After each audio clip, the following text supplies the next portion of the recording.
They convinced you that being permanently available was a sign of importance, but what you actually did was hand over the keys to your sanity to a world that has absolutely no interest in your exhaustion. Think for a moment about who you were 15, maybe 20 years ago. Go back there carefully. Reconstruct in your mind the architecture of your life at that time. You belonged to a world with solid borders, clear borders, unquestioned borders. When your workday ended and you stepped out through the door, your work remained on the other side. It stayed there, contained, separated from you. If something serious happened at 8 o'clock on a Tuesday night, that problem had no way of reaching you. It could not enter your evening. It could not invade your dinner. It had no choice but to wait patiently until the next morning, until 8 o'clock, until you returned. And that did not make you less professional. It did not make you careless. It did not make you irresponsible. It simply meant something far more natural. You were human, a human being operating within the rhythm of daylight, within biological fatigue, within the basic intelligence of rest, within the old understanding that a mind cannot remain exposed forever without eventually beginning to fracture. But then, the wind changed. You were told that the world was accelerating, that everything was moving faster, that whoever failed to adapt would disappear. You were told that if you did not buy that glowing rectangle of glass, if you did not install that green messaging application, you would become obsolete, that the market would move past you, that opportunities would stop waiting, that relevance itself would begin to slip away. And you, like any responsible adult, like someone who always honored obligations, who paid bills, who protected a household, who carried weight without complaint, you gave in. You accepted it, and you did so with that almost touching innocence of someone who still believes he controls the limits of what enters his life. You told yourself, I'll use it only for what matters, only for essential communication, a few clients, family photos, some news, nothing more. I'm only dipping the tip of my foot in. Now look at yourself. It is 11:30 at night. You, a mature adult, someone who has already survived real crises, someone who built a life in the physical world, are lying in your own bed with your lower back aching, your eyes burning, held hostage by illuminated notifications. You wake suddenly in the middle of the night, and before you even think about drinking water, your hand reaches into the dark for your phone, as if searching for oxygen, as if silence itself had become dangerous, as if that small object beside you contained something essential for survival. You entered this digital game believing you would master convenience, but the most precise irony of this entire story is that convenience quietly mastered you. Where are you living psychologically today? Ask yourself that carefully, because the answer may be more uncomfortable than it first appears. You are trapped in a kind of transitional purgatory. You are no longer that loud young man in his 20s, the one who grew up with a screen already in his hands, the one who dances for algorithms, who believes that every moment must be captured, edited, and offered to strangers in fragments of 15 seconds. That is not your world. It never truly was. Deep down, you carry a quiet, almost instinctive contempt for that kind of modern superficiality. You still understand the weight of a handshake. You still know what eye contact means. You still recognize the difference between a conversation that contains substance and one that is nothing more than noise. But here is the uncomfortable truth. You no longer fully belong to your own world either. That world has also begun to slip away from you, because somewhere along the way you lost something essential.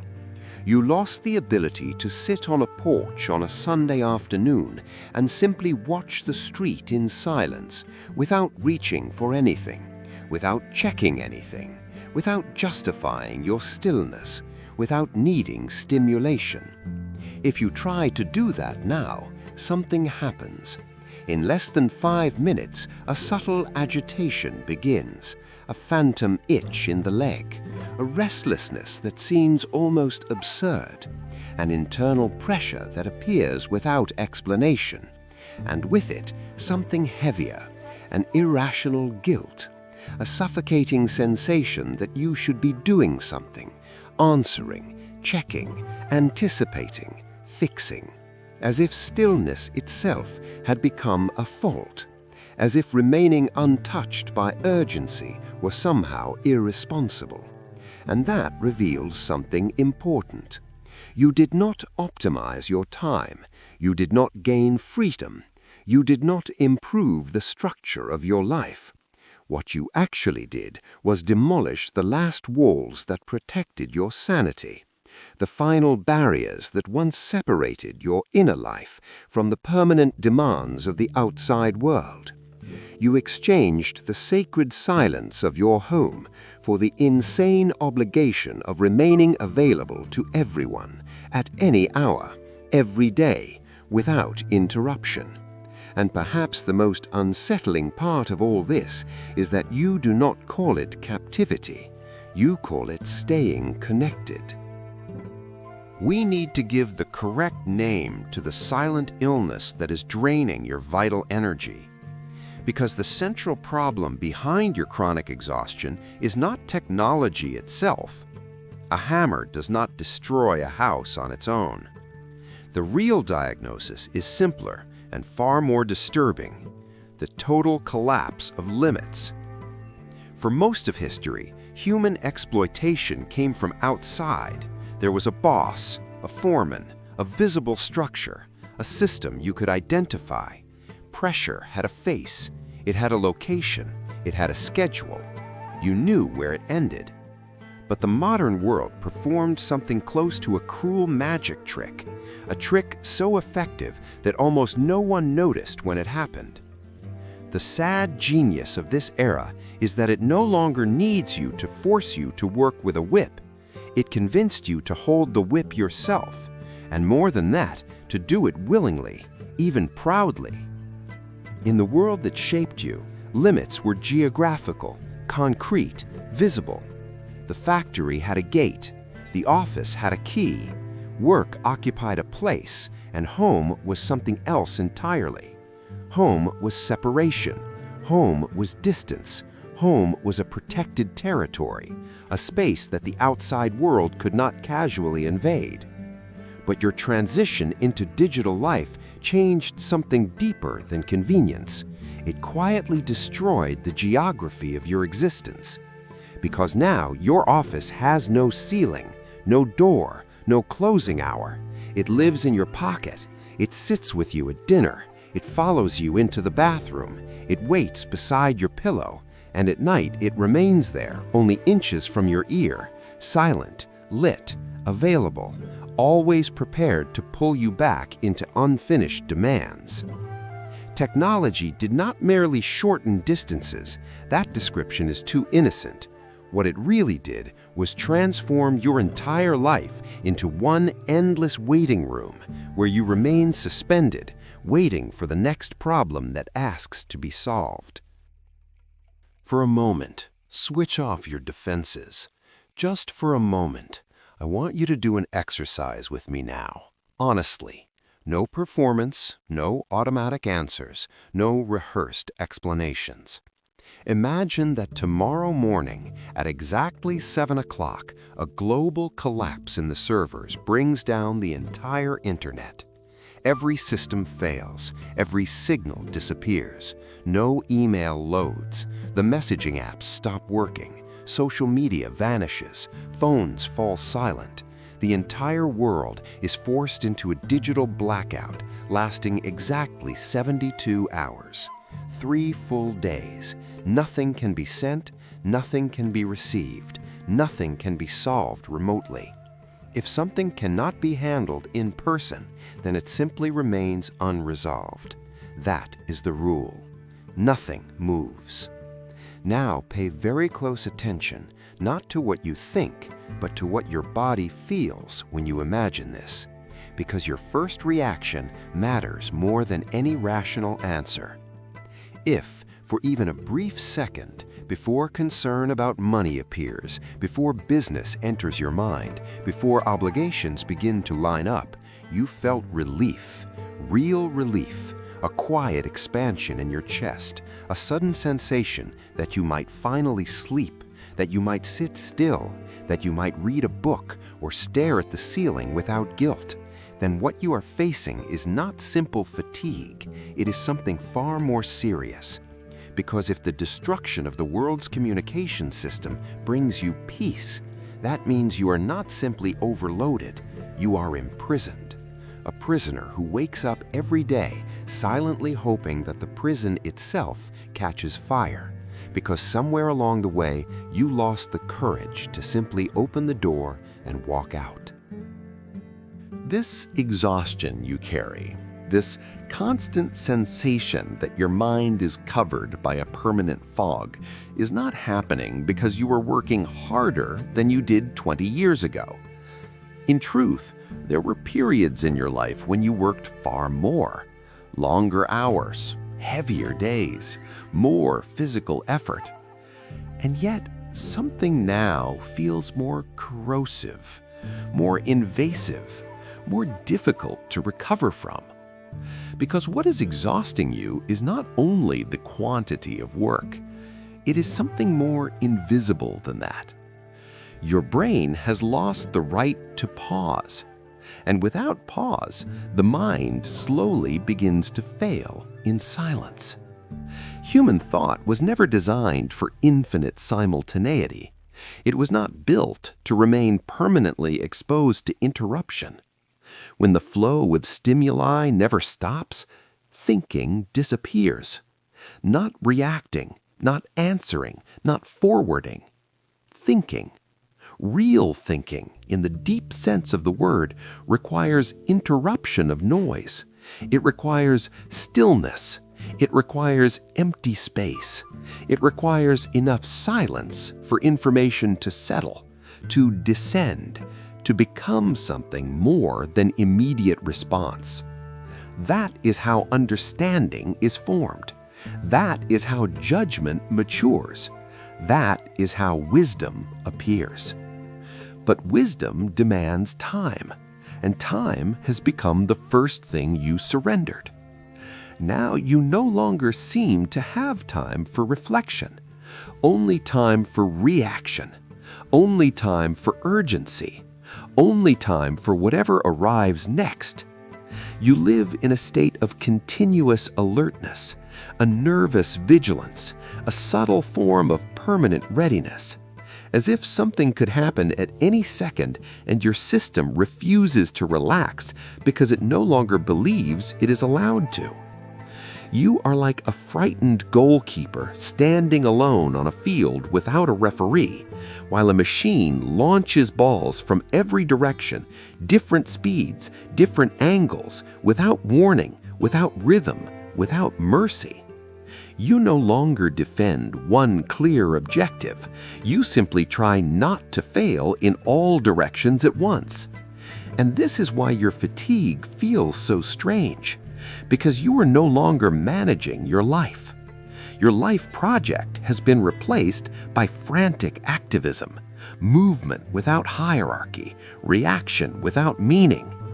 You stopped being the author of your days and became, little by little, a fast typist of responses for the urgency of other people. Now we arrive at the point where honesty becomes uncomfortable. And this is exactly where you may begin to feel resistance, perhaps even irritation. But clarity has a cost, and this is part of it. Because it is very easy and strangely comforting to the ego to sit back and blame the modern world for everything.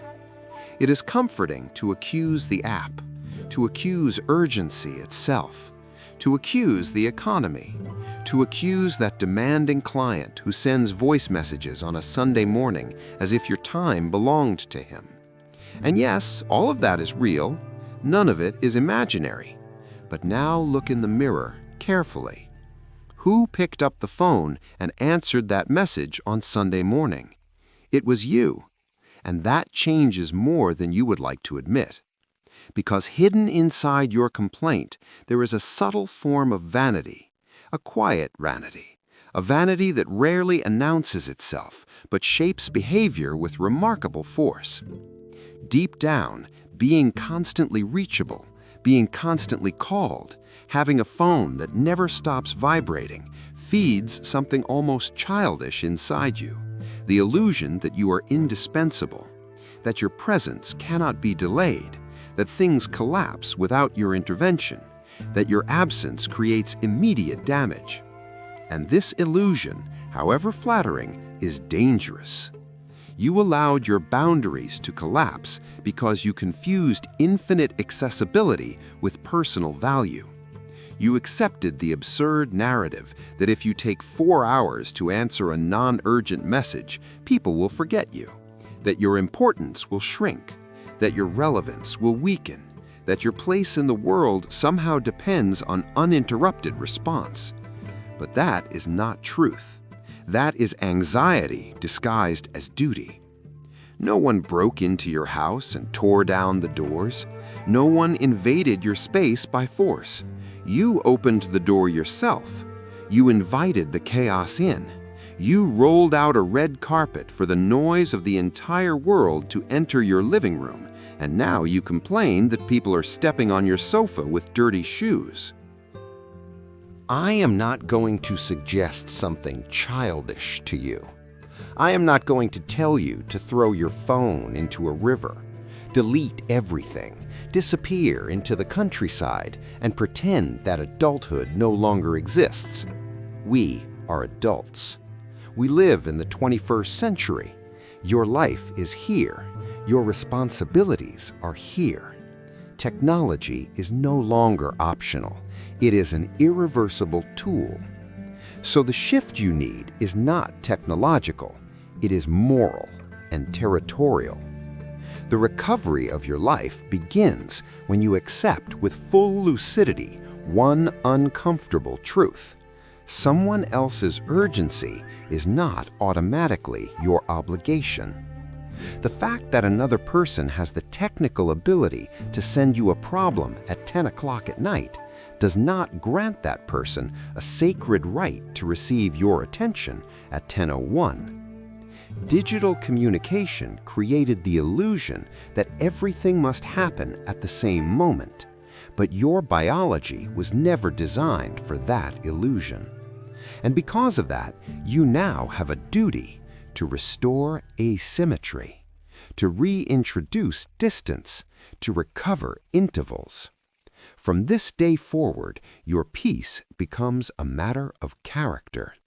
And character is not built through inspirational videos. It is not formed through slogans. It is not downloaded through motivation. Character is forged through repetition, through habits that seem small, ordinary, almost boring, but that slowly rebuild inner authority. You must create a physical border again, a visible border, a concrete one. The phone no longer crosses the threshold of your bedroom. The place where you sleep must return to being a sanctuary, a room where the world does not enter by default.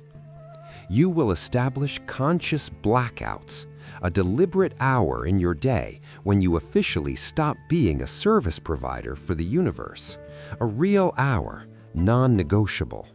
At that moment, your function ends. If the phone rings and it is not life or death, it rings unanswered. Let it ring. At first, people around you will notice. Some will interpret it badly. Some will think you became distant, unavailable, even arrogant. Let them think that, because in a few weeks, biology defeats anxiety. People adapt faster than you imagine. They learn your new boundary. They reorganize their expectations, and they only crossed your limits before because you had none. The true power of a mature man in the modern world is not being everywhere at once. It is not reacting to every vibration, every sound, every interruption, with your tongue hanging out in permanent tension. The highest form of elegance, and perhaps the purest act of freedom available to you today, is to recover the fundamental right to be unavailable. You survived for decades in the real world before a device began asking permission to occupy your mind. Do not allow modern noise to convince you that you no longer know who you are when everything becomes silent.